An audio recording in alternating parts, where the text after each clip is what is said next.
السلام عليكم، معكم زايدي من قناة عالم المجانيات والإنترنت. اليوم جيتكم بفيديو جديد وحصري، وعنوانه هو أرشيف المجانيات. نتناول في هذه أرشيف المجانيات. الكثير من بعض الناس لا يعرفون أن هذه المجانيات ليست وليدة اليوم، أي منذ زمن طويل. منذ زمن طويل. أنا منذ كنت صغيرا كنت أستعمل هذه الطرق، أي عن طريق كتابة الرسائل للشركات. وهذه الشركات أين كنا نحصل عليها؟ عن طريق الجرائد بالطبع، أو عن طريق بعض الأصدقاء. ومنكم يستطيع من يأتي يقول لبعض الناس، للآباء أو بعضهم، أنهم كانوا يستعملون هذه الطريقة الحصول على المجانيات، أي عن طريق الكتابة بطريقة احترافية. بالطبع كانوا يكتبون في الزمن الماضي، هي الكتابة كانت عصر كذلك الكتابة، و لازم تكون بطريقة كذلك احترافية. أي تغيرت بالطبع، لكل جيل جيله، ولكل عصر عصره، لأن نحن في عصر هذا التكنولوجيا. إلا أنا فإنني مخضرم، أي بين الصغر بين الماضي والحاضر. إنني مخضرم لأني عندي 34 سنة بالطبع. أنا من هذه أنا من هذه المجانية استفدت من قبل. عندما كنت صغير استفدت من كاسيت، استفدت من كتب، استفدت، ديت معلومات من عند بعض الأصدقاء كانوا كبار علي. واحد الأصدقاء كانوا يأتون بكتب من السعودية، المملكة العربية السعودية. أنا استفدت من المملكة العربية السعودية، استفدت صحيح مسلم وتفسير القرآن الكريم لابن كثير، أذكرهم. وتحصلت على قل لماذا هذه الكتب فقد تستطيع تقول أنني أتلفت بعض الكتب منهم، من أقرضت له بعض الكتب لكن لم يردها لي. لكن يوجد بعض هذه المجانيات التي ما زالت في حوزتي، لكنها قليلة جدا، وندمت عليها صراحة. الآن ندمت عليها، لأن هذه نصيحتي لي لكم يا إخواني، أن أي شيء تحصل عليه أو يأتي يوم وتستحق هذا الشيء، تحتاجه، أي شيء ضعه في مكانه واحتفظ به. وأنا صراحة والله العظيم ندمت عليه. وأزيدكم علما أنني جديد في هذا القناة على اليوتيوب، لأن ظروف العمل لا تساعدني.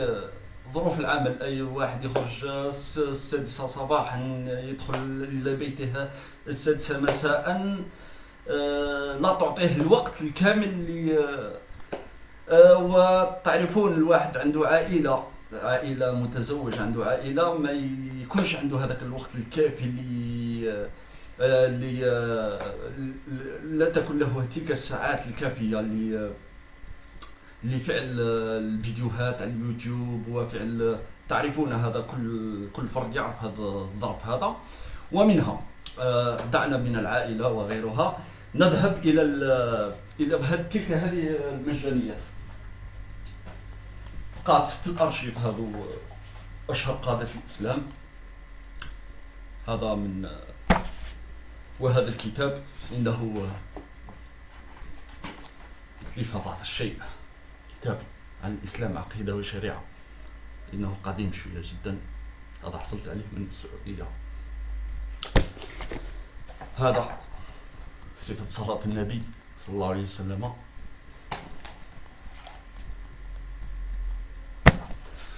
وهذا كذلك المعجبين بالطوابع البريدية. هذا حصلت عليه من فرنسا. في الصغر كنا نحن في الماضي كنا كيما تقول واحد بلي رانا رايحين يعرف غير فرنسا. كيما أنا كنت نعرف غير فرنسا. كنا كتبنا رسائل. بابا كان يعرف شوية فرنسي مليح، يعرف الكتابة الفرنسية وكلش. كتب لي هو الرسالة وكلش، نتذكره. هذا اللي احتفظت فيه بصح أتلف بطبيعة الشكل. هذا على الطوابع البريدية.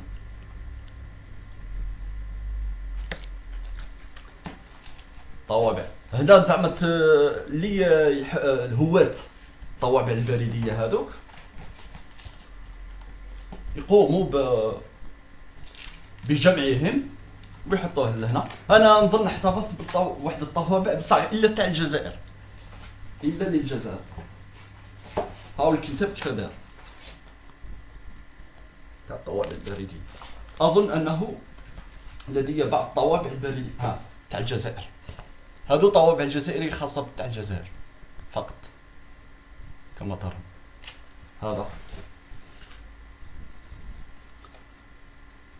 هذا تاع الجزائر، سطيف قلمة وخراطة الجزائر. نورمال ما تعرفوه هذا الطابع البريدي. تشجيع هذا الطابع البريدي كذلك، تشجيع الادخار. نظن في وقت الثمانينات ولا هذا الطابع البريدي.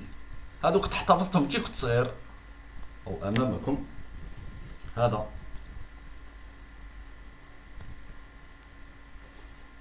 وهذا تاع الامير عبد القادر او امامكم. هذا هو اللي مازال غالي عليا. انا لقيت واحد تاع الجزائر. ها هو،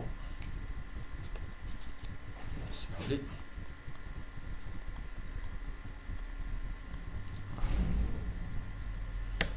هادو كلهم كانوا مجانيات كنا نحصلوها على، لكن للاسف المجانيات الاخرى لا اعلم اين هي، لانني لم اكن اقطن فيها. غيرت كثير المكان. لم أكن في الجزائر من شرقها غربها إلى وسطها. إلى هذا إخواني أشير أن هذه المجانيات ليست كما قلت لكم وليدة اليوم أو في عصر الإنترنت، إلا أن الظروف تغيرت اليوم. لكن يوجد بعض الشركات العالمية التي لا زالت عندما يرسلون لك مجانية يرسلوك معها ظرف، أي راسلهم تكتب في هذاك الظرف وتعاود تعيد إرساله لهم. يشجعون مازال تلك الشركات تشجع هذه الطريقة، لأن الكتابة حقيقة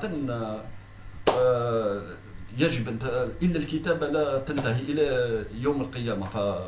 مهما تطور العصر التكنولوجي وغيرها فالكتابة تقعد إلى يوم القيامة. هذه وأريد أن أقول لكم